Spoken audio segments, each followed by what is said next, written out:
Selanjutnya akan supaya lebih afdal ya, kita akan mendengarkan bersama tilawah dari salah satu santri Rumah Tahfidz Darul Quran Surabaya, Ananda Husnul, yang akan membacakan surat At-Tahrim ayat 8.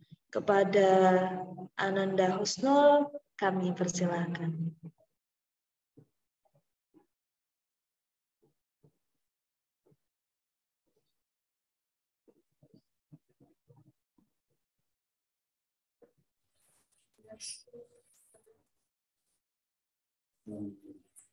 Assalamualaikum warahmatullahi wabarakatuh.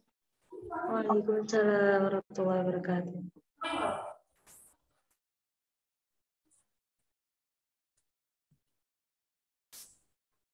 A'udzu billahi minasy syaithanir rajim.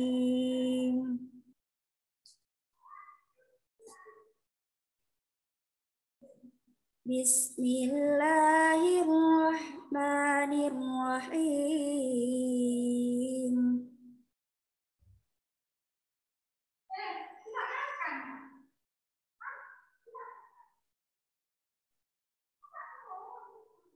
Ya ayyuhalladzina amanu tubu ilallahi taubatan nasuha.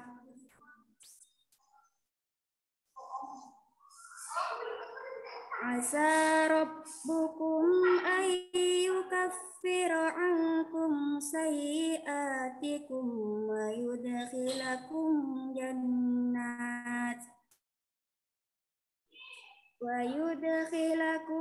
jannatin tajri min tahtihal anhar. Yauma la yukhzillahu an-nabiyya walladzina amanu ma'ah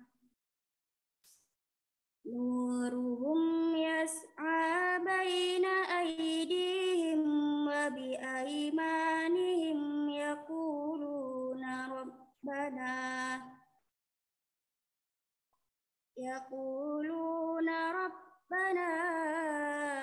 atmim lana nurana waghfir lana innaka ala kulli syai'in qadir. Shadaqallahul azim. Wassalamualaikum warahmatullahi wabarakatuh. Waalaikumsalam warahmatullahi wabarakatuh. Allahumma rahamna bil Quran. Semoga Allah menambahkan rahmat dan keberkahan bagi kita semua, dan semoga Allah lunakkan hati-hati kita dengan bacaan Al-Quran yang dibacakan oleh Ananda Husnul. Oke, sebelum memulai materi ini, saya ingin ngecek dahulu apakah memang teman-teman di sini sudah siap untuk menerima materi. Coba boleh kasih reaction, perasaan terbaik hari ini seperti apa, bisa lewat chat atau lewat fitur reaction di Zoom. Di bawah ini ada fitur reaction. Seperti apa perasaan teman-teman hari ini? Apakah bahagia atau sedang gundah gulana? Bisa saling berkabar di kolom chat. Jangan-jangan nanti materinya sudah dimulai, ternyata pesertanya tidak ada di sini. Jadi saya ingin mengecek dahulu apakah benar-benar ada di sini. Masya Allah, ini ada emot love dari mana nih? PPWA Jogja. Sedang bahagia sekali ya, Kak Admin Jogja, Masya Allah. Ada yang sedang bersedih tadi sepertinya saya lihat. Ada yang ketawa. Coba ingin lihat reaksinya lebih banyak. Ada yang sedang berbunga-bunga hatinya, Masya Allah.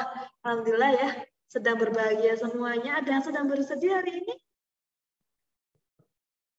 Wah, Kak Arifah juga sedang bahagia ya hatinya, Masya Allah. Alhamdulillah, ini sepertinya tidak ada yang ngeklik emot menangis ya. Oke, terima kasih teman-teman. Semoga Allah bahagiakan hati kita selalu ya, karena hidup itu kalau tidak diterima dengan lapang dada tidak akan pernah bahagia ya, karena salah satu ciri pemenang itu selalu optimis, selalu bahagia. Masya Allah. Ini Kak Rasi sedang dilanda galau lagi nyiapin di semua dinasihatin Ustadz. Oke, kalau sudah bersiap ya, barangkali ingin menyiapkan tisu, camilan, minum, dan segala macam, boleh dipersiapkan sekarang sembari saya izin membacakan ya kurikulum vitae atau profil tentang Ustadz Saifuddin Syadiri, yaitu pemateri kita hari ini. Insya Allah beliau adalah salah satu pengajar kelas tarjim di Rumah Tahfidz Darul Quran Putri Surabaya, yang tadi salah satu santrinya sudah membacakan tilawah ya, At-Tahrim ayat 8 untuk kita semua. Beliau adalah seorang penulis, seorang blogger, aktif berkegiatan di Forum Lingkar Pena Surabaya, dan sekarang beliau menjadi ketua umumnya. Pengalaman beliau adalah menjadi guru kursus baca kitab kuning untuk Ibtidaiyah PP Sidogiri, kemudian menjadi guru di PP Al Hasanul Mukmin Bagak Malang. Selanjutnya pernah menjadi pengisi kajian hadis Arba'in Nawawi di Masjid Al Hidayah Sukomanunggal Surabaya, pengisi kajian tafsir di SMA Khairun Nas Nurul Hayat, kajian sirah dan keislaman di FLB, serta rutin menjadi pengisi kajian dan pelatihan tulis-menulis. Untuk riwayat pendidikannya, beliau adalah lulusan S1 Pendidikan Agama Islam Universitas Sunan Giri Surabaya, dan sekarang sedang menempuh program pasca sarjana di UIN Sunan Ampel Surabaya. Bagi teman-teman yang ingin berkomunikasi lebih lanjut, bisa menghubungi Instagram beliau @saifuddin Syadiri atau Facebook beliau Saifuddin Syadiri.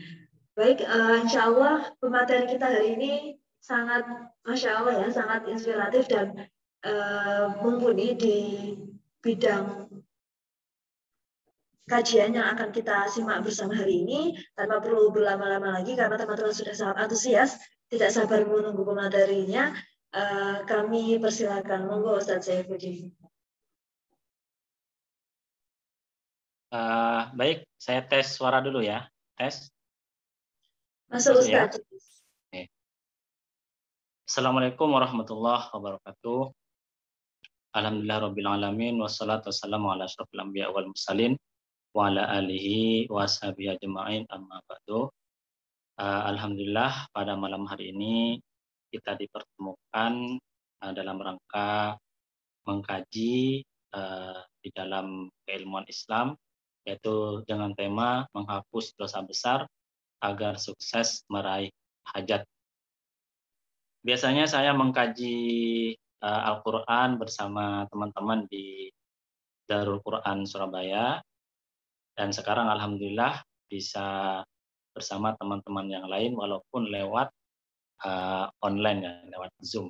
Mudah-mudahan hal ini tidak mengurangi keberkahan dan tidak mengurangi kajian kita pada malam hari. Baik, teman-teman, kita mulai ya tentang kajian kita tentang menghapus dosa besar agar sukses meraih hajat.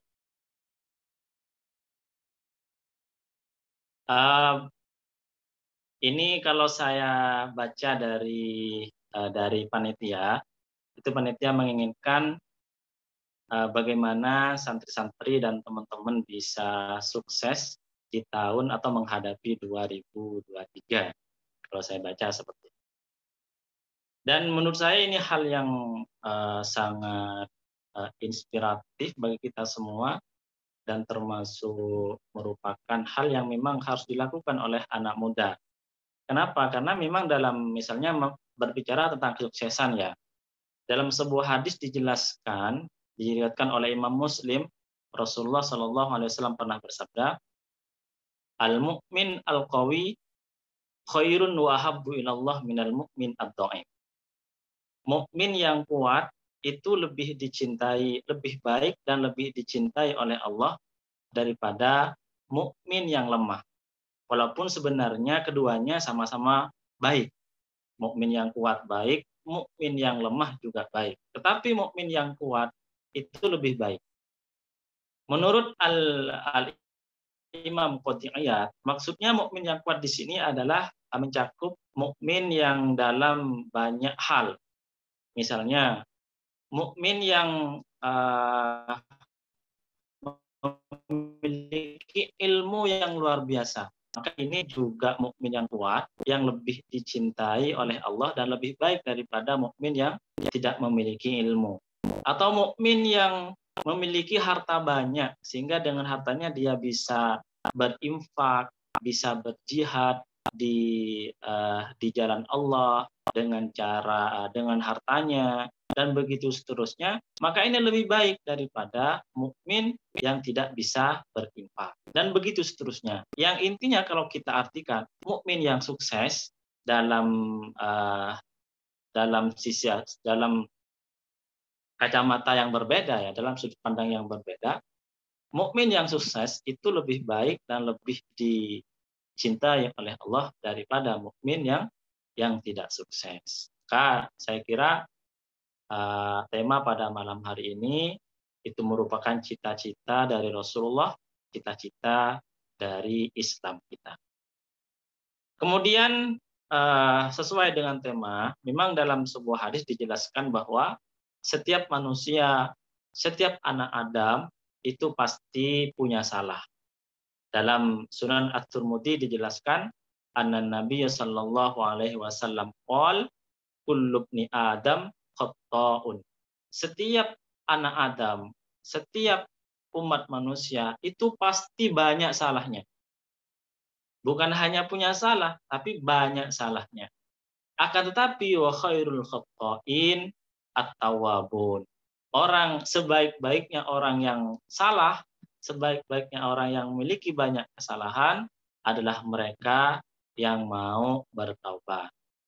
Dalam bahasa Arab manusia itu biasa disebut dengan al-insan. Kenapa disebut al-insan? Dalam sebuah keterangan dijelaskan bahwa manusia disebut al-insan itu karena likathrati nisyanihi. Karena sering salah, sering lupa. Makanya disebut dengan al-insan. Maka kita sebagai umat manusia yang harus mengakui memang kita memiliki banyak dosa kepada Allah, memiliki banyak kesalahan, dan kuncinya dari kesalahan-kesalahan itu adalah bertaubat. Baik, kita lanjutkan di slide berikutnya tentang pembagian dosa. Bisa di operator, bisa diganti. Pembagian dosa itu dalam misalnya dalam kitab Az-Zawajir karya Ibnu Hajar Al-Haytami. Beliau ini menurut murid dari Al-Imam Zakaria Al-Ansari. Beliau menulis di dalam kitab Az-Zawajir bahwa dosa itu dibagi menjadi dua. Ada dosa besar, ada dosa kecil. Walaupun sebenarnya ada juga sebagian ulama yang tidak mau membagi dosa. Kenapa? Karena dosa itu kalau kita melihat kepada Allah, memandang kepada Allah, nggak ada dosa yang kecil. Kita melihat kepada keagungan Allah, itu nggak ada dosa yang kecil.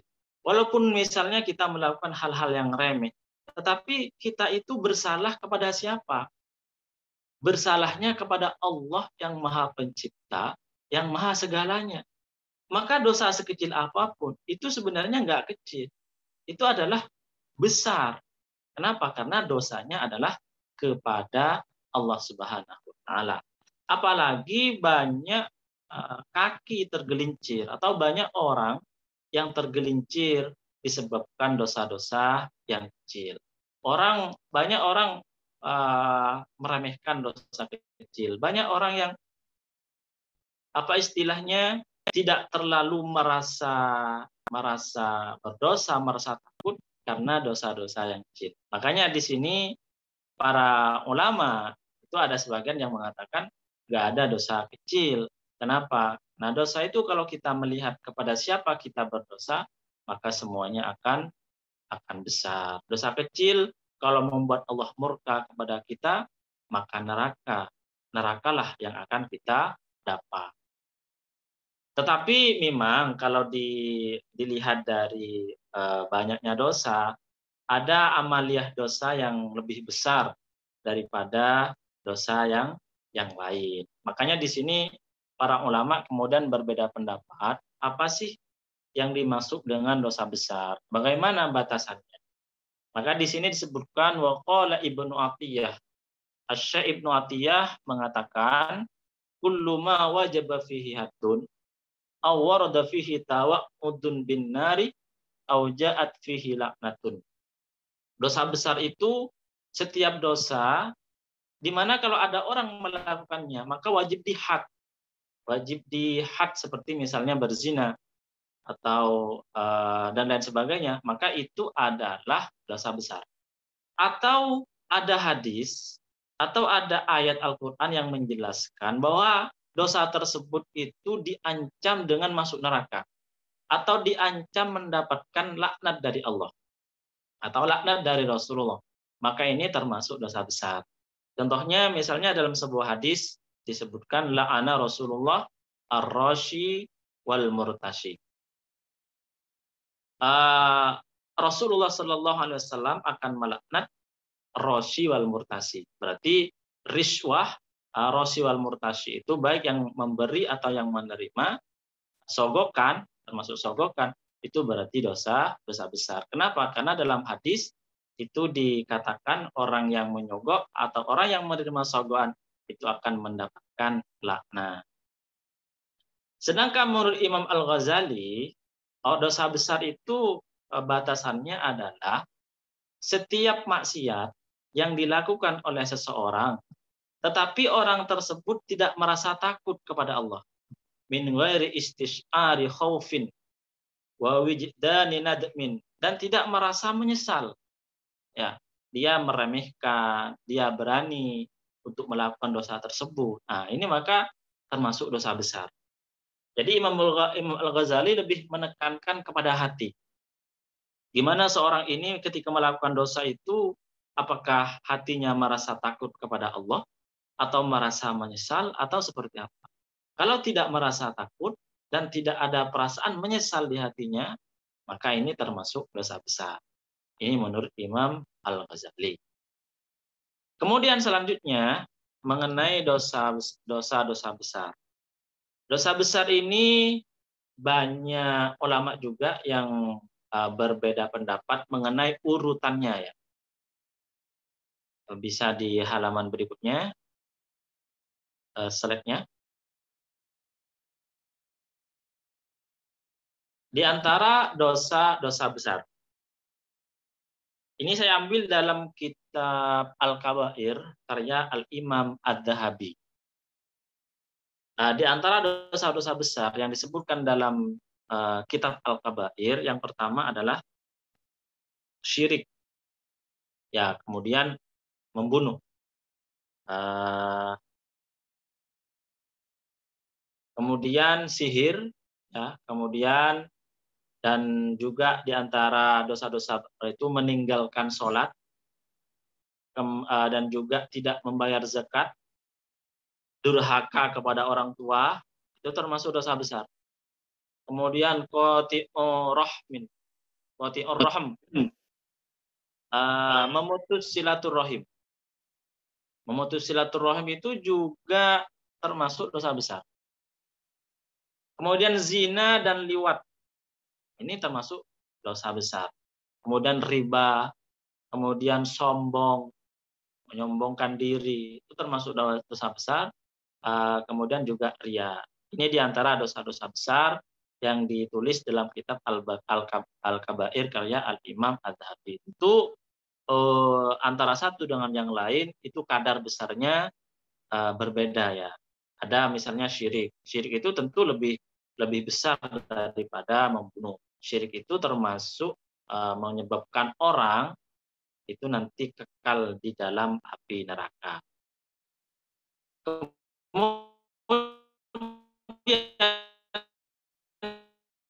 selanjutnya ditulis mengutip pendapat Al-Imam Abu Thalib Al-Makki. Bisa dilanjutkan slide-nya. Bahwa dosa besar itu ada 17. Ya. Yang 4 itu ada di dalam hati. Nah, yang 4 ini misalnya syirik. Nah, ini termasuk dosa besar yang timbul dalam hati, dalam keyakinan. Kemudian yang kedua, al-israr alal maksiyah. Selalu berbuat maksiat atau mengulang-ulang. Jadi tidak hanya satu kali, 2 kali, 3 kali, sampai berulang kali melakukan maksiat. Walaupun maksiat ini misalnya dosa kecil, tapi kalau diulang-ulang, maka ini menjadi dosa besar. Kemudian wal qunut. Qunut itu bisa diartikan putus asa terhadap rahmat Allah. Putus asa terhadap ampunan Allah. Maka ini termasuk dosa besar. Kenapa? Karena Allah itu Maha Pengampun, Allah Ta'ala itu Maha Pemberi harapan, apa yang kita minta, apa yang kita doakan, itu akan diberikan oleh Allah sesuai dengan ayat-ayat, hadis-hadis yang disampaikan oleh Rasulullah SAW. Kemudian ada orang putus asa dari ampun Allah, dari diterimanya doa, sehingga dia tidak meminta ampun, sehingga dia tidak berdoa, maka juga dosa besar. Kemudian wal amnu mimakrillah, merasa aman dari siksa Allah. Ini juga dosa besar. Ada orang misalnya, Allah itu kan Maha Pengampun, Allah itu kan Maha luas pintu maafnya. Kemudian kita merasa aman dari murka Allah, merasa aman dari siksa Allah. Nah, ini juga dosa besar. Makanya di dalam hidup itu kita perlu ada 2 hal sebagai sayap. Yang pertama, rasa takut disiksa, takut mendapat murka dari Allah. Yang kedua, harapan diterima doa kita, harapan diampuni dosa kita. Nah, harus seimbang dua ini, yaitu harapan dan rasa takut. Kemudian dosa besar ada yang di lisan, di lidah. Yang pertama yaitu al-qadzaf, menuduh orang lain berzina. Kemudian kesaksian yang bohong. Kemudian sihir. Kemudian sumpah yang bohong.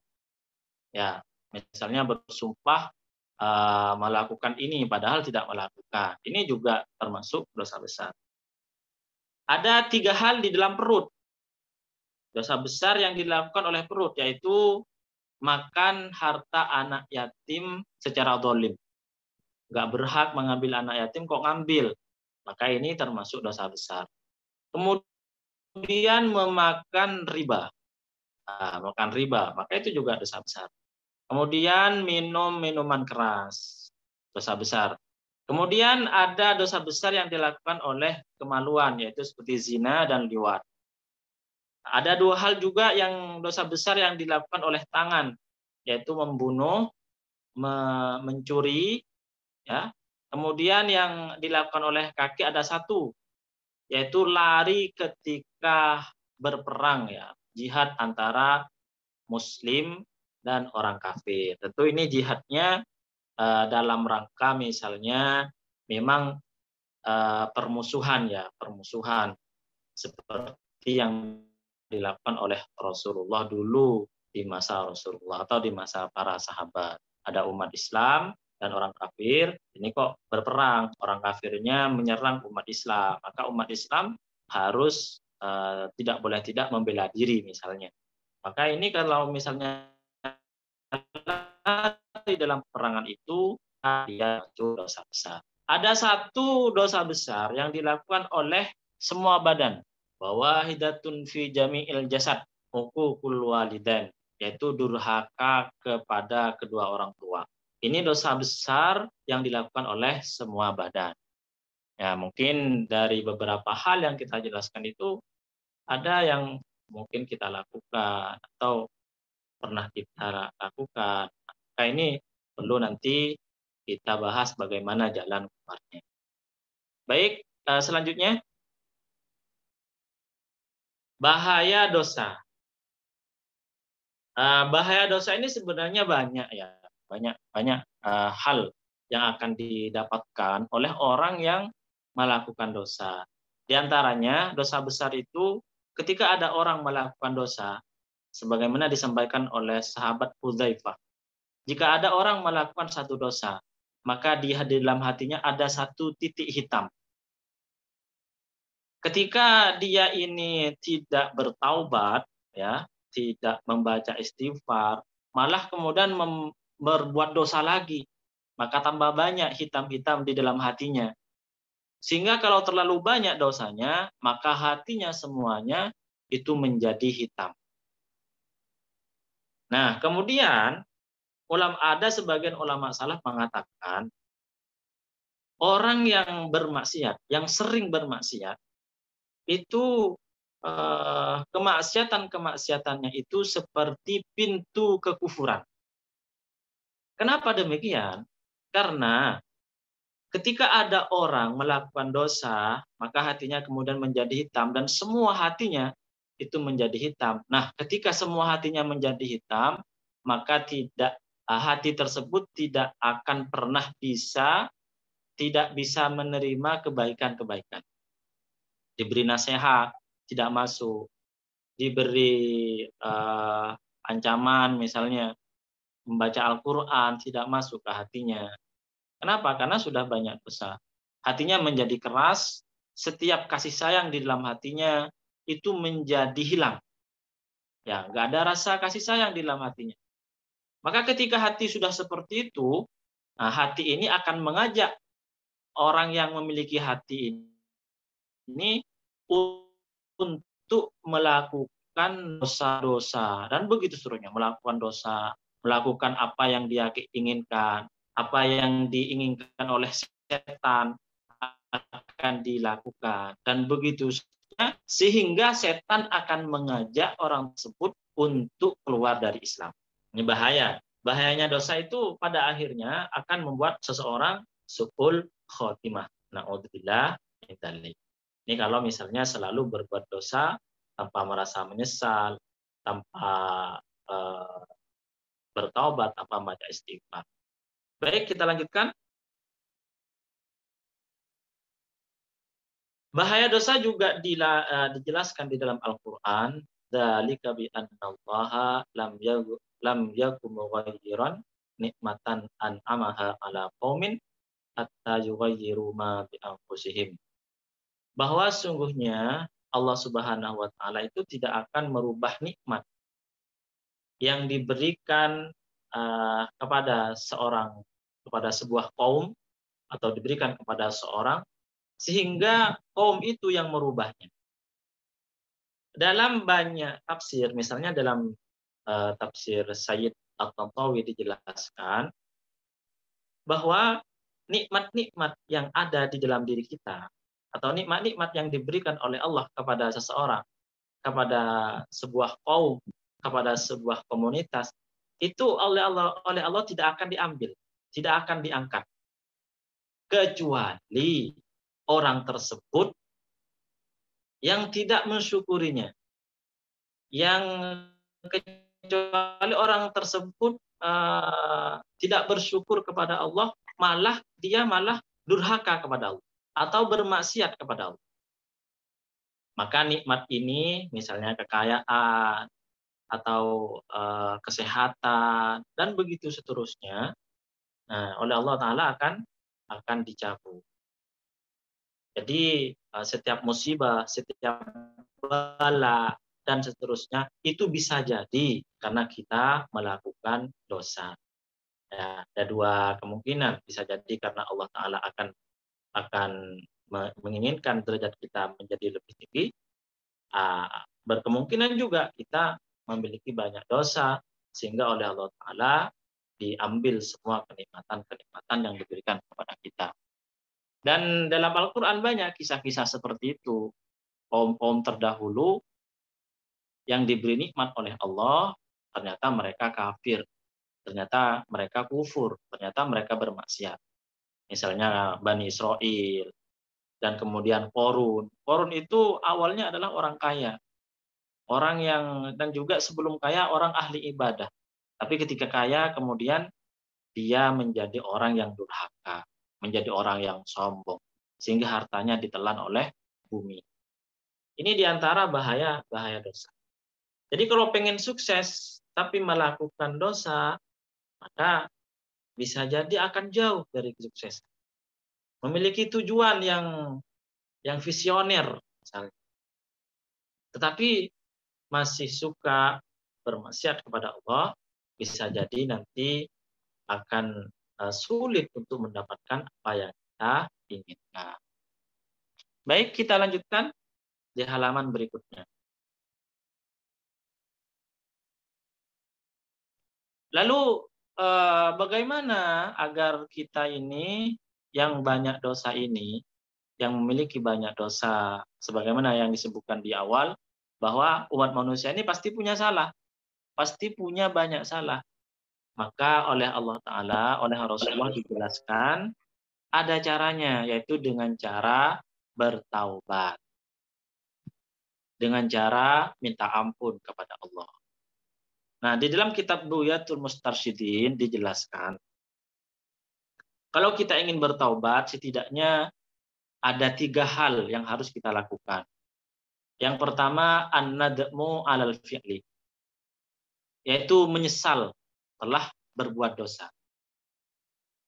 Tadi misalnya sudah berbuat dosa, setelah melakukan dosa ini menyesali karena sudah berbuat dosa.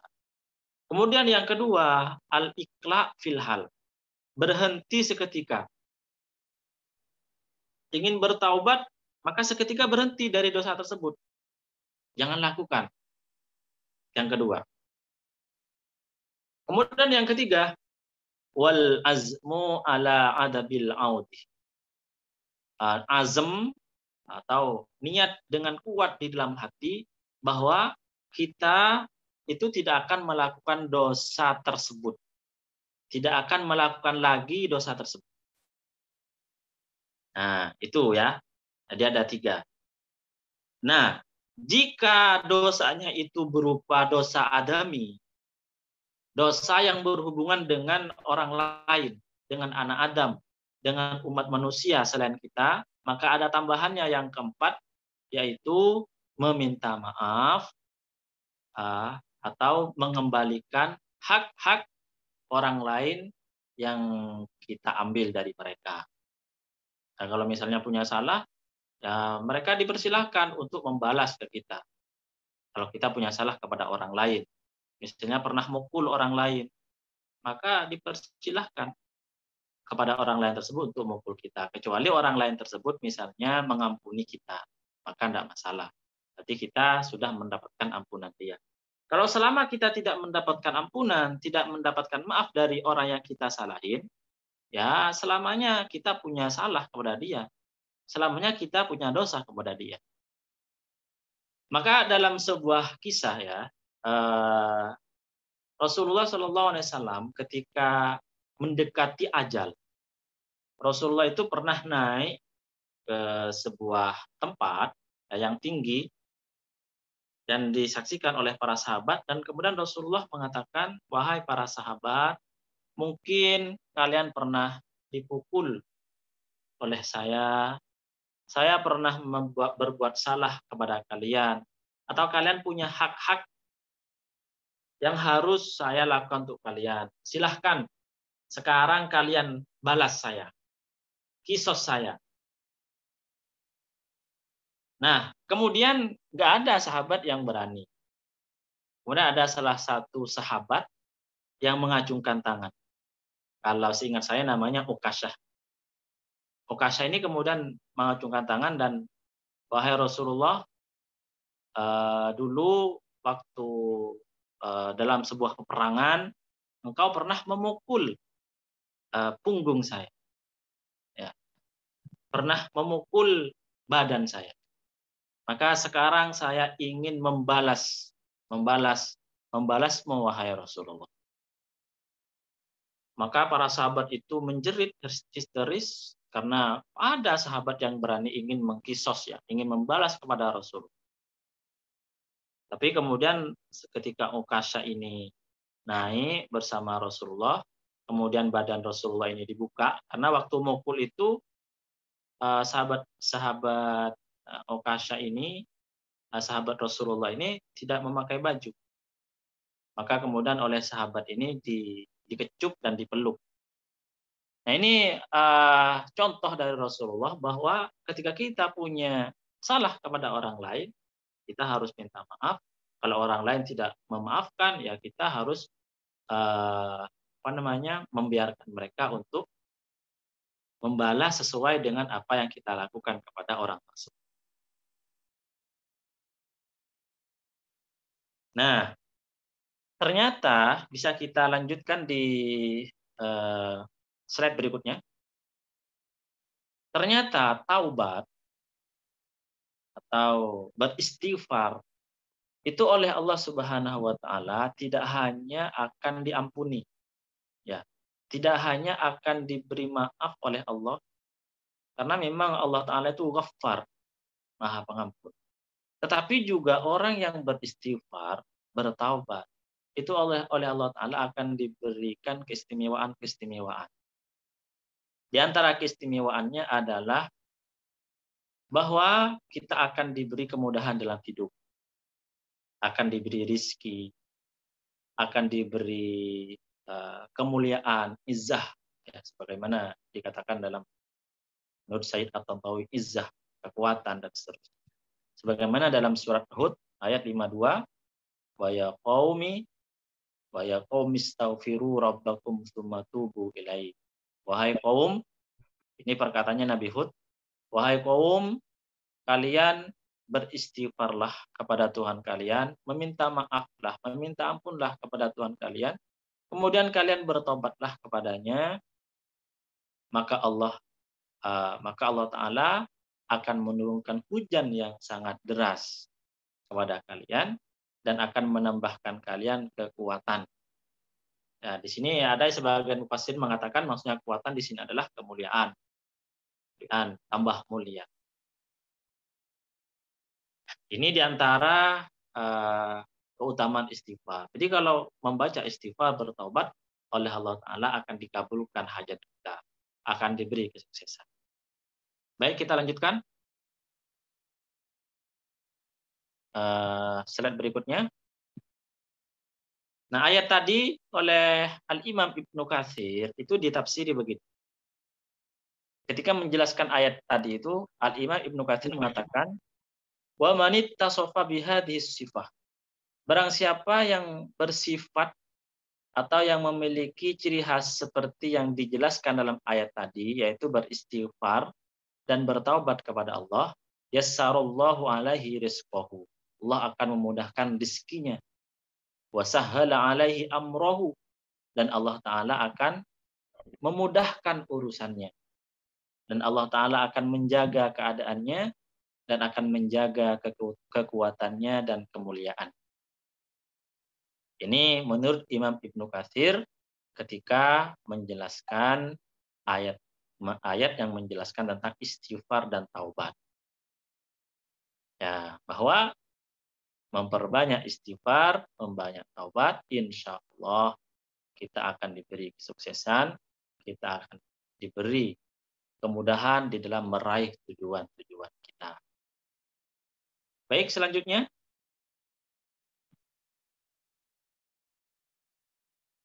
Dalam kitab Riyadhus Shalihin ada sebuah hadis yang diriwayatkan oleh Imam Abu Daud. Qala Rasulullah sallallahu alaihi wasallam, Rasulullah sallallahu alaihi wasallam sabda, man lazimal istighfar. Barang siapa yang istiqomah atau melazimkan istighfar, dalam riwayat lain barang siapa yang memperbanyak, man aksar, memperbanyak istighfar, ja'alallahu lahu min kulli dhaiqin makhraja. Maka Allah Ta'ala akan memberikannya jalan keluar dari setiap kesulitan. Wa min kulli hammin faraja. Dan dari setiap kesusahan itu akan diberi kebahagiaan. Wa razaqahu min haitsu la yahtasib, dan oleh Allah Ta'ala akan diberi rizki dari jalan yang tidak dikira-kira atau tidak terduga. Nah, Sebenarnya misalnya yang dijelaskan dalam Mir'atul Mafatih, ya, karya Syarah Mishkatul Masabih. Dijelaskan bahwa sebenarnya hadis ini itu sesuai dengan ayat Al-Qur'an yang menjelaskan orang yang bertakwa itu oleh Allah Ta'ala akan diberi jalan keluar dari setiap kesempitan. Setiap kesusahan akan diberi kebahagiaan, diberi rezeki dari arah yang tidak terduga. Jadi maksudnya bagaimana? Maksudnya begini. Orang yang memperbanyak istighfar itu berarti dia orang yang bertakwa. Orang yang bertakwa itu orang yang dikasihi oleh Allah, disayangi oleh Allah. Sehingga ketika disayangi oleh Allah, apapun yang dia inginkan, dia berdoa kepada Allah, maka oleh Allah Ta'ala akan diberi, akan dikasih. Ya. Jadi itulah makanya kemudian dalam riwayat lain Rasulullah itu dalam satu hari beristighfar lebih banyak dari 70 kali. Ini Rasulullah Shallallahu Alaihi Wasallam yang memang sudah dipastikan masuk surga masih beristighfar lebih dari 70 kali. Apalagi misalnya kita yang memang butuh ampunan dari Allah Subhanahu wa Ta'ala. Nah, kemudian yang terakhir, nah ini mungkin sebagai penyemangat bagi kita ya. Dalam surat Asy-Syarah ayat ke-7 Allah Subhanahu wa Ta'ala berfirman, "Fa idza faraghta fansab." Jika kamu selesai dari satu urusan fansab, maka lakukanlah urusan lain. Kalau kita artikan secara bahasa, maka artinya seperti itu. Nah, di dalam tafsir Ar-Razi, Imam Ar-Razi menjelaskan maksud ayat ini adalah bahwa kita diperintah untuk ketika kita selesai beribadah, ketika kita selesai melakukan kebaikan-kebaikan, maka lakukan kebaikan lagi. Susuli kebaikan dengan kebaikan. Sehingga tidak ada waktu yang kosong dari hal baik. Maka ini juga berkaitan dengan misalnya target ya. Target apa misalnya dalam bulan Desember ini apa yang ingin kita dapat? Dalam misalnya 2023 ini apa yang ingin saya capai? Sehingga setiap waktu yang kita miliki itu semuanya berisi dengan hal-hal baik untuk sampai kepada target kita, untuk sampai kepada tujuan kita. Tentu tujuan kita yang utama itu adalah mendapatkan ridho Allah sehingga kita dijauhkan dari neraka Allah dan dimasukkan ke dalam surga Allah. Itu tujuan utama dari orang yang beriman. Nah, bagaimana caranya agar kita ini tidak menyia-nyiakan waktu? Ya ingat bahwa kita di dunia ini tidak selamanya. Di dunia ini akan berakhir. Dan kita memiliki waktu yang sedikit dibanding dengan kehidupan kita yang akan kita jalani besok. Makanya Syekh Hasan Al-Basri mengatakan, waktu itu adalah bagian dari diri kalian. Waktu bagian dari diri kalian. Kalau misalnya waktu itu berlalu, maka bagian dari diri kalian itulah yang hilang. Sehingga ulama-ulama salaf itu sangat antisipasi sekali, sangat peduli kepada waktu, sehingga waktu mereka bermanfaat. Barangkali itu yang bisa saya sampaikan mengenai bagaimana caranya agar kita meraih kesuksesan, agar kita meraih hajat, agar kita meraih apa yang kita inginkan, yaitu dengan cara memperbanyak istighfar kepada Allah, mendekat kepada Allah, meminta kepada Allah. Wa idza sa'alaka ibadi anni fa inni qarib ujibu da'watad da'i idza da'an. Allah menegaskan, barang siapa yang berdoa kepadaku, aku akan mengabulkan. Terima kasih saya sampaikan. Wassalamualaikum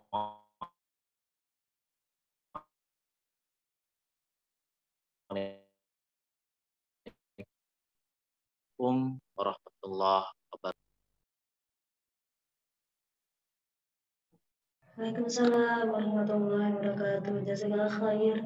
Jazakallah khair kepada Ustadz Syaifuddin atas materinya. Insya Allah memberikan kita semua pencerahannya. Barangkali dari hadirin semua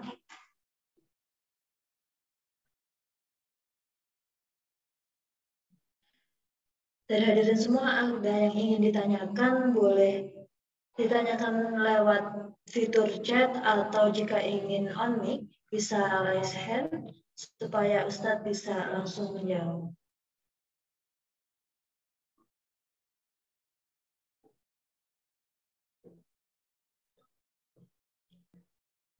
Oke, sambil menunggu teman-teman barangkali masih menyiapkan pertanyaannya, izinkan saya mereview sedikit ya materi yang telah disampaikan oleh Ustadz Syaifuddin tadi. Ada beberapa poin yang disampaikan oleh Ustadz. Yang pertama adalah jenis-jenis dosa besar yang meliputi dosa hati, perut, kemaluan, tangan, kaki, dan semua anggota tubuh. Dan banyak di antara dosa-dosa tersebut yang ternyata itu besar. Dan kita sering remehkan ya. Salah satunya yang menyebabkan dosa itu menjadi besar adalah ketika kita melakukan maksiat tapi tidak merasa menyesal atau tidak merasa bersalah dan tidak bertobat, itu membuat kita terjerumus ke dalam dosa yang besar. Kemudian Ustaz juga menjelaskan bahwa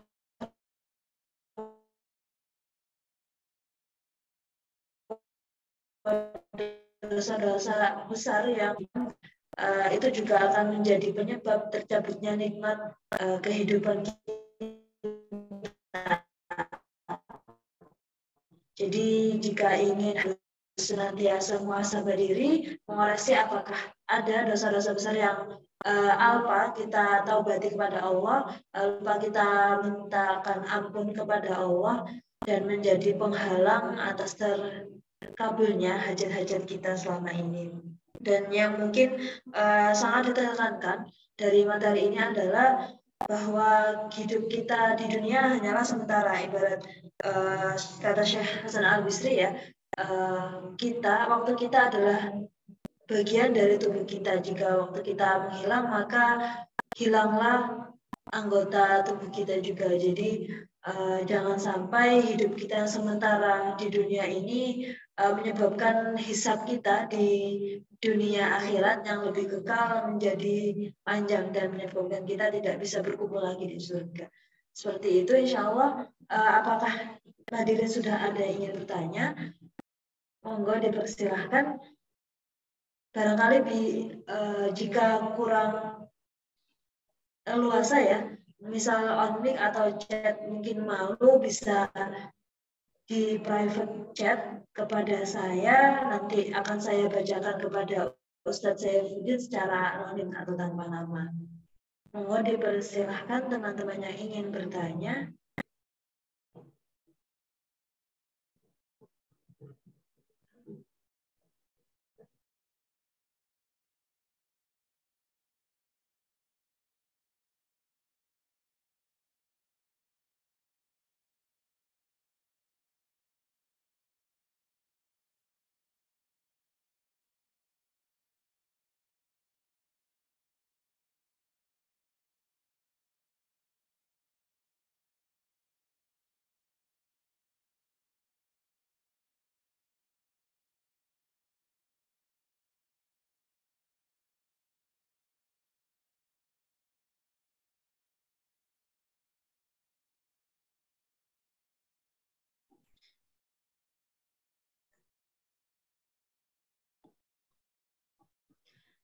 eh, sambil menunggu ya, mungkin saya izin bertanya apakah boleh nggak Ustaz? Karena ada pertanyaannya mungkin sama juga teman-teman, jadi izin saya tanyakan. Ya, jadi tadi kan di surat Hud ayat 52, jika kita senantiasa bertobat, memohon ampun, itu akan Allah jaga keadaan dan kekuatannya. Berarti ibaratnya jika kita meminimalisir dosa itu bisa menguatkan badan. Nah, itu apakah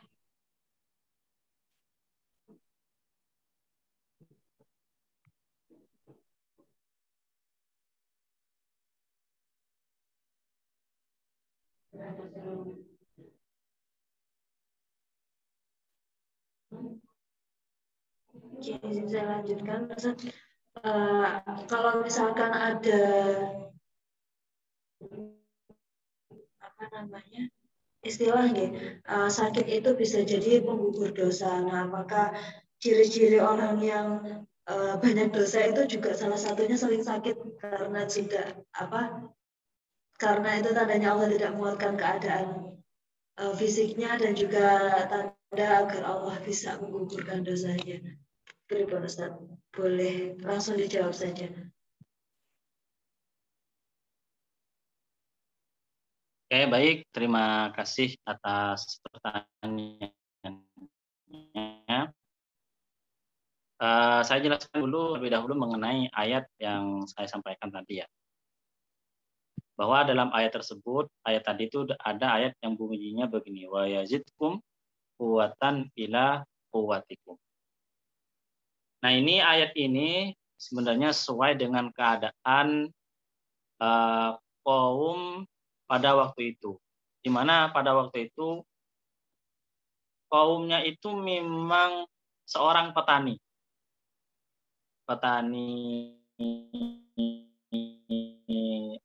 Penanam ya, hanya kebun. Sehingga apa yang sehingga ketika mereka memperbanyak istighfar, memperbanyak taubat kepada Allah, maka oleh Allah Ta'ala mereka akan diberi kekuatan ya untuk melakukan atau untuk bertanam, bercocok tanam, atau untuk berkebun. Nah, itu sebagaimana dijelaskan di dalam, misalnya dalam kitab Tafsir Al-Wasit. Ya, di sini juga dijelaskan maksud kekuatan di sini itu bisa izan keagungan ya, kemuliaan. Orang yang memperbanyak istighfar itu akan mulia. Dalam sebuah hadis memang dalam perkataan-perkataan ulama salaf ya. Ulama-ulama salaf itu ada penjelasan begini, sebagaimana dalam dijelaskan oleh Al-Imam Ibnu Hajar Al-Haytami dalam kitab Az-Zawajir. Orang yang misalnya pernah melakukan dosa, orang yang melakukan dosa di waktu nggak ada orang, waktu sendirian, maka oleh Allah Ta'ala dia akan dihinakan di hadapan banyak orang. Dengan cara oleh Allah Ta'ala di hati orang-orang yang melihat dia itu misalnya diberi kebencian, diberi salah satunya misalnya haibahnya hilang. Haibah itu bisa diartikan apa ya? Kekuatan ya, kekuatan membuat orang lain itu takjub ke dia, hormat kepada dia, itu akan dihilangkan oleh Allah. Itu diantara bahaya-bahaya dosa. Maka ketika misalnya dikaitkan dengan orang yang sakit, berarti orang yang sakit ini banyak dosa. Maka kalau kita yang sakit, maka kita bisa berpikiran seperti ini. Mungkin oleh Allah Ta'ala, misalnya kita sakit ya, oleh Allah Ta'ala kita diberi sakit, maka kita bisa berpikir ya, husnudon kepada Allah, mungkin karena Allah sayang ke saya, mungkin Allah ingin dosa-dosa saya yang banyak itu ingin diampuni. diampuni sehingga saya diberi rasa sakit, diberi tubuh yang sakit. Tetapi kalau ketika orang lain yang sakit,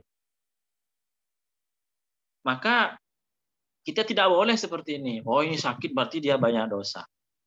Nggak boleh. Kenapa? Ini namanya suudzon. Ya, berburuk sangka kepada orang lain. Barangkali kita nggak tahu orang lain itu diberi sakit oleh Allah bukan karena dosanya, tetapi ingin oleh Allah Ta'ala derajatnya diangkat. Ya, derajatnya diangkat oleh Allah. Ingin diberi surga, ingin diberi pahala dengan kesabarannya. Sehingga maka benar, misalnya ada ucapan sakit itu penghapus dosa dan seterusnya. Dan itu memang untuk kita ya. Kita harus nonton kepada Allah ketika kita diberi sakit. Barangkali memang Allah itu rindu kepada doa kita di tengah malam. Misalnya Allah Ta'ala ingin kita kembali kepada yang lalu-lalu. Dulu suka beribadah, tapi kemudian setelah kaya misalnya, setelah diberi kesehatan, setelah diberi kesuksesan, ternyata kok tidak seperti yang dulu. Nah, barangkali oleh Allah Ta'ala diberi musibah. Kata Sayyidina Ali bin Abi Thalib, setiap musibah itu tidak turun kecuali karena maksiat. Dan musibah tidak hilang, tidak diangkat oleh Allah kecuali dengan taubat. Itu ada sebuah asar dari Sayyidina Ali bin Abi Thalib.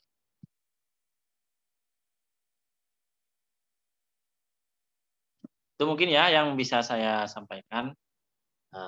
Mudah-mudahan itu bisa menjawab dari pertanyaan dari yang bertanya tadi ya. Ya baik Ustaz, terima kasih atas jawabannya. Ini ada pertanyaan masuk dari Kak Rosi, boleh on mic Kak? Ya, bisa dibacakan pertanyaannya?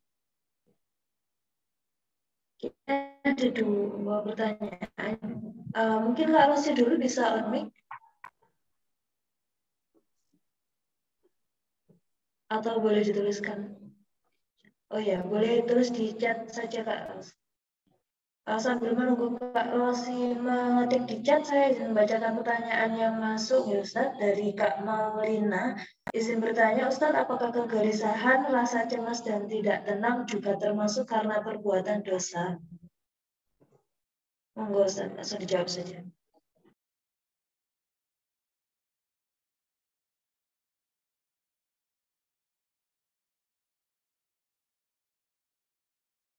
Ngapunten Ustaz, mic-nya masih di mute.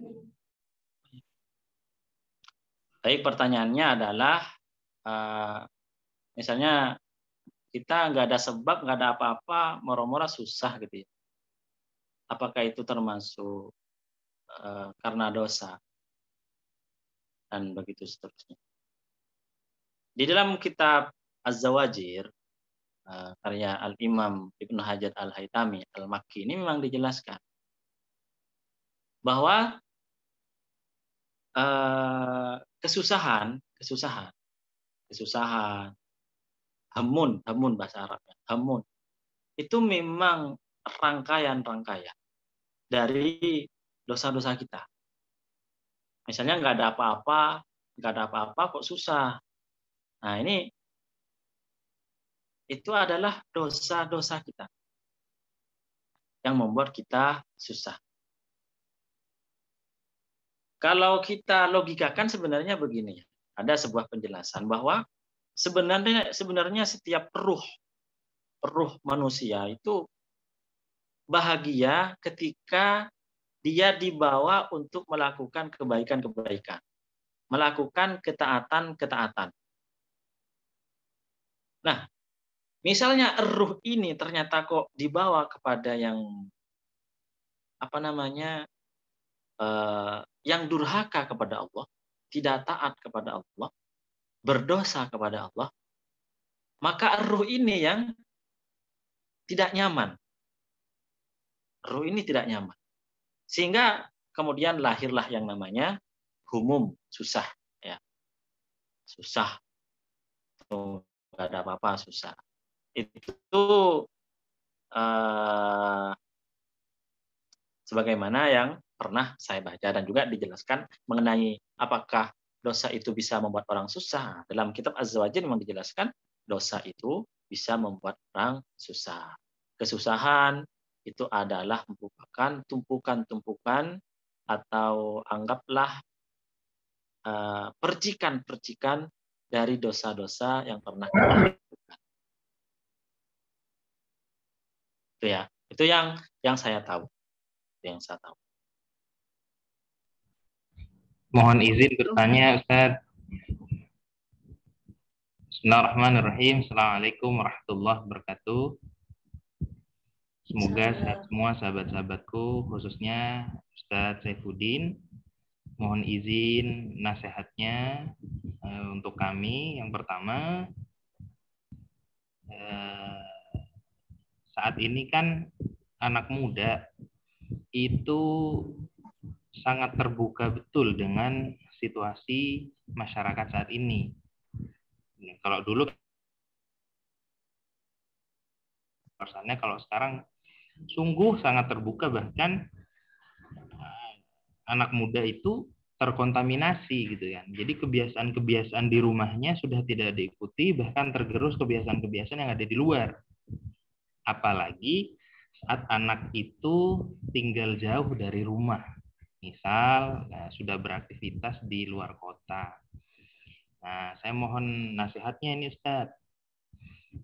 Saya gimana caranya atau kiat-kiatnya untuk membangun trust, membangun komunikasi dengan saudara. Saya punya saudara untuk bisa lebih dekat dengan keluarganya, dekat dengan saudara-saudaranya, dan bisa baik hubungannya dengan orang tuanya. Seperti itu. Misal pada diri saya sendiri nih, saya punya adik yang tinggal sendiri, mencari nafkah sendiri, terus saya sebagai saudaranya merasa khawatir dengan kehidupannya di luar, dan sudah jarang-jarang ngabarin gitu kan, sudah tidak aware dengan kehidupan di keluarga, apalagi ke orang tua. Mohon bimbingannya, mohon nasihatnya, kiat-kiatnya gimana nih Ustaz buat kami. Terima kasih. Assalamualaikum warahmatullahi wabarakatuh.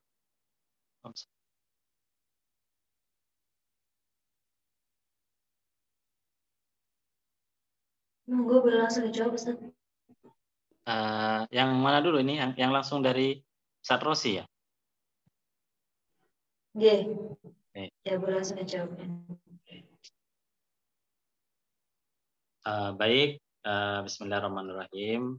Ini saya jawab sesuai pengetahuan saya ya, karena sepertinya ini kontekstual ya, kontekstual dengan keadaan. Mungkin dari teman-teman juga ada yang merasakan seperti itu, yang sekarang mengalami jauh dari orang tua, jauh dari saudara-saudara. Maka ada setidaknya ada 3 ya kalau dari saya itu. Yang pertama itu berdoa. Jadi misalnya kita punya saudara ada di perkotaan yang pergaulannya mungkin bebas. Yang membuat dia kuat barangkali ya hanya bekal-bekal waktu dia di rumah, nasihat-nasihat dan seterusnya. Maka yang pertama adalah doa. Karena sebagaimana dalam sebuah hadis, ad-du'a silahul mu'min. Doa adalah senjata orang yang beriman. Kita doakan mudah-mudahan orang tua kita, saudara-saudara kita, adik-adik kita itu sehat walafiat, sesuai bisa bisa mendapatkan apa yang diinginkan, menjadi orang sukses, menjadi mendapatkan rezeki yang lancar, hidup yang tenang, diberi hidayah, dituntun oleh Allah menuju jalan yang diridhoi oleh Allah, husnul khotimah. Apalagi kalau misalnya kita seorang anak, orang tua.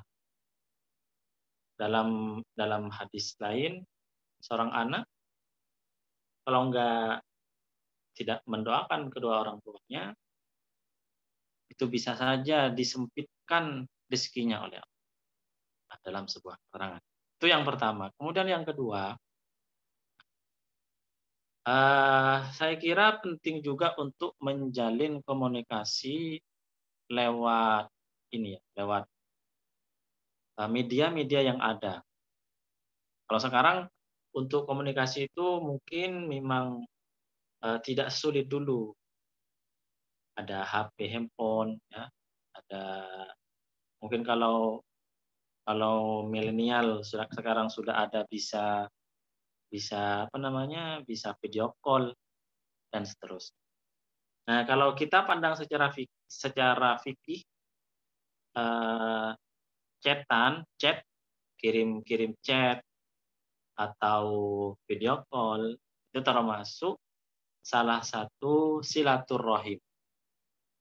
Di silaturahim, kalau dulu di dalam kitab fikih itu dijelaskan silaturahim dengan tulisan apa bisa. Nah, itu oleh ulama dikatakan itu sama dengan silaturahim dengan bertemu. Maka ketika jauh dari keluarga, ya di antara untuk mendekatkan diri adalah menjalin komunikasi. Kakak yang memiliki adik di jauh, ya maka kakak ini memiliki tanggung jawab untuk adiknya, untuk komunikasi dengan adiknya, memberi nasihat kepada adiknya. Misalnya ada prinsip kamu kuliah di Surabaya, ada 3 hal yang kakak larang, itu misal. Kalau dulu ada saya punya senior, setiap misalnya setiap berhubungan menjalin komunikasi dengan saya, pasti dia itu memberi pesan kepada saya. Yang pertama, jangan gonceng perempuan.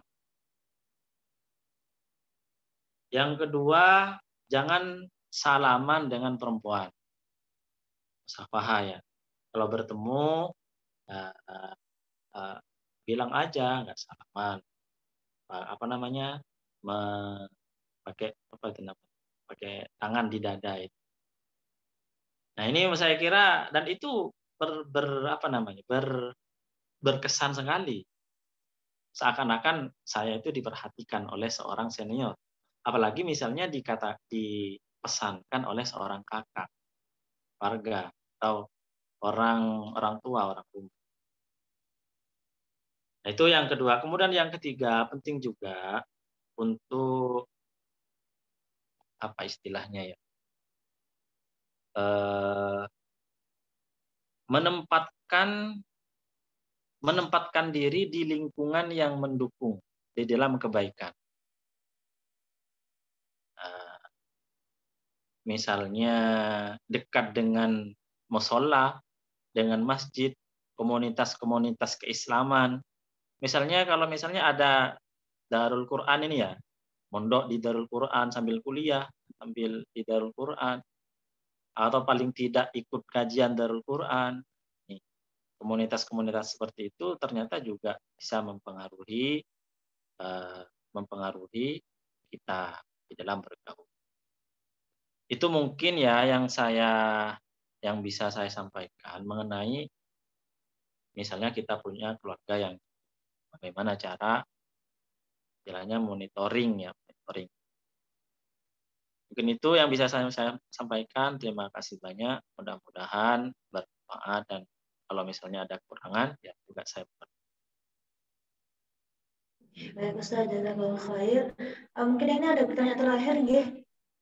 Sekalian dijawab dari Ukti Mega. Ustadz mau bertanya, apakah bisa jadi karena dosa dari diri sendiri atau dosa orang tua terkait sulitnya jodoh anaknya? Monggo dijawab, Ustadz. Kalau mengenai jodoh, yang pertama mungkin husnudzon saja ya ke Allah. Pertama ya, yang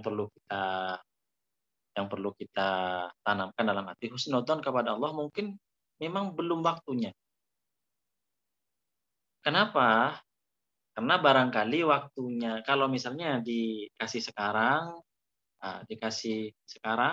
barangkali ini bukan waktu yang terbaik. Barangkali oleh Allah Ta'ala diakhirkan menunggu waktu yang tepat dengan orang yang tepat. Yang tepat itu mungkin husnudzon yang hal pertama yang perlu dilakukan. Kemudian yang kedua, memang ada sebuah keterangan begini. Orang tua yang soleh, bapak yang soleh, bapak, ibu yang soleha, bapak yang soleh, ibu yang soleha, itu juga mempengaruhi kepada kualitas anak. Termasuk juga mempengaruhi kepada nasib anak. Maka di dalam kisah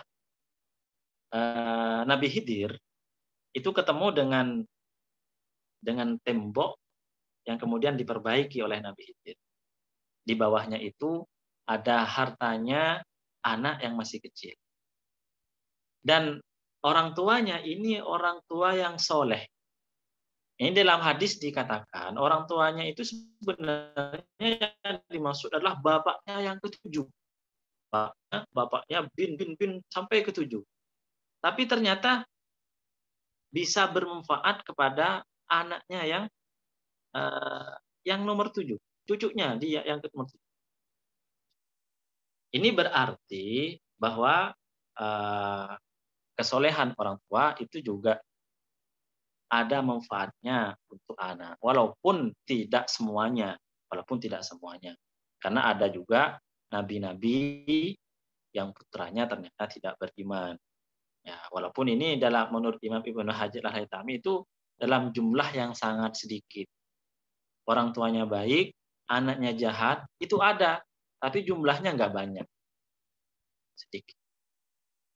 Nah, ada juga dosa-dosa orang tua itu juga bisa dirasakan oleh anaknya. Ada hadis kama tadinu tudanu. Ini mungkin kalau dalam bahasa kita ini hukum karma. Kama tadinu tudanu. Bagaimana sikapmu, seperti itulah kamu akan disikapi. Ini ternyata di dalam kitab Az-Zawajir itu dijelaskan dosa yang dilakukan oleh orang tua itu kadang juga bisa berakibat atau bisa dirasakan oleh anaknya.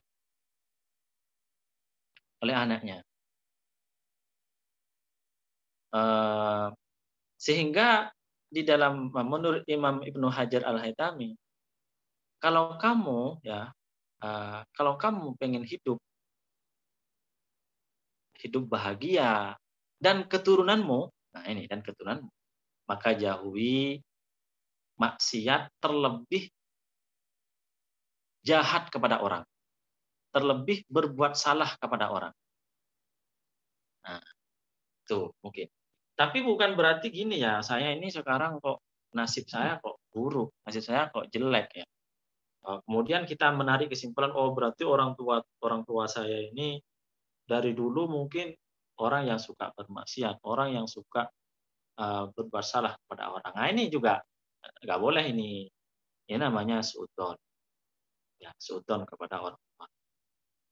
Kalau kita mendapatkan yang terpenting adalah bagaimana kita tidak memiliki kesalahan kepada orang, tidak memiliki dosa yang banyak kepada Allah, sehingga kita terselamatkan, keturunan kita juga terselamatkan. Nah, itu yang paling penting. Jadi yang menjadi sasaran dari apa yang saya jelaskan tadi adalah diri kita, bukan orang lain, terlebih kedua orang tua kita atau orang-orang di atas kita. Kalau untuk kedua orang tua kita, orang-orang di atas kita, itu maka konsepnya adalah barangkali memang saya yang banyak dosa. Barangkali memang saya yang memiliki salah, tapi saya nggak sadar. Nah, seperti itu. Mungkin itu ya yang bisa saya sampaikan. Intinya kita perlu hati-hati sebagai calon orang tua. Sebisa mungkin kita taat kepada Allah, menjauhi larangan Allah, tidak maksiat kepada Allah, terlebih tidak berbuat jahat, zalim kepada orang lain. Itu yang bisa saya sampaikan, mudah-mudahan bermanfaat. Kurang lebihnya mohon maaf ya. Baik, jazakallah khair Ustaz atas jawabannya. Semoga mereka sudah cukup menjawab nih. Alhamdulillah sudah sampai kita di penghujung acara. Masya Allah sekali pertanyaan teman-teman. Semoga bisa semakin menambah kenikmatan kita dalam beribadah, utamanya dalam menjalankan syariat Allah, sehingga apa yang kita hajatkan, apa yang kita inginkan bisa sesuai dengan apa yang Allah ridhokan. Sebelumnya, terima kasih kami ucapkan kepada Ustadz Syaifuddin Syadiri atas materinya. Semoga Allah selalu jaga Ustadz dan keluarga. Setelah ini mungkin kita lanjutkan ke agenda selanjutnya. Bila Ustadz Syaifuddin ada agenda, bisa monggo meninggalkan Zoom. Terima kasih banyak Ustadz. Baik, Mbak. Oke, saya izin pamit ya. Terima kasih atas undangannya. Mudah-mudahan bermanfaat, terlebih untuk saya pribadi. Kurang lebihnya mohon maaf. Wassalamualaikum warahmatullahi wabarakatuh. Waalaikumsalam warahmatullahi wabarakatuh. Izin mengingatkan kepada teman-teman yang belum mengisi absensi, sudah kami share kembali di kolom chat. Dan sekali lagi izin menyampaikan kesempatan untuk menambah kesempatan untuk berbuat baik, beramal baik, utamanya ketika 40 hari ini, insya Allah kita akan kejar terus ya ibadah agar bisa menjadi pemenang, menjadi winner di tahun 2023. Salah satunya adalah dengan bersedekah untuk beasiswa santri rumah tahfidz. Seperti yang tadi sudah kami tampilkan di pembuka acara, yaitu salah satu santri tahfidz kami dari Rumah Tahfidz Darul Quran Surabaya, dan insya Allah di seluruh Indonesia tersebar seluruh santri Darul Quran yang saat ini sedang sama-sama mewujudkan mimpi sebagai santri menghafal Al-Quran. Bagi teman-teman yang ingin bersedekah bisa langsung menghubungi kontak person admin PPPA setiap cabangnya, dan setiap sedekah yang ditransferkan insya Allah kita akan tersalurkan dalam berbagai bentuk program yang benefitnya akan kembali ke Rumah Tahfidz Darul Quran di seluruh Indonesia. Baik, terima kasih atas partisipasinya teman-teman. Semoga di lain waktu kita bisa bertemu lagi. Kita tutup kegiatan hari ini dengan membaca hamdalah, istighfar 3 kali, dan doa kafaratul majelis. Alhamdulillahirabbil alamin. Astaghfirullahaladzim, astaghfirullahaladzim, astaghfirullahaladzim. Subhanakallahumma wa bihamdika asyhadu an la ilaha illa anta astaghfiruka wa atubu ilaik. Izin mengingatkan juga sebelum tidur jangan lupa untuk berwudu dan salat witir. Barangkali ingin lebih yakin bisa bangun tahajud, insya Allah nanti kita akan bertemu kembali di belahan bumi yang berbeda ya, untuk sama-sama menghadap Allah, sama-sama mengujarkan apa yang kita hajatkan selama ini, dan semoga Allah mudahkan setiap langkah kita menuju jalan-jalan kebaikan. Saya Koris sebagai MC, mohon maaf bila ada kesalahan. Setiap kesalahan itu datangnya dari saya pribadi dan dan kebenaran hanyalah milik Allah. Wabillahi taufiq wal hidayah. Wassalamualaikum warahmatullahi wabarakatuh.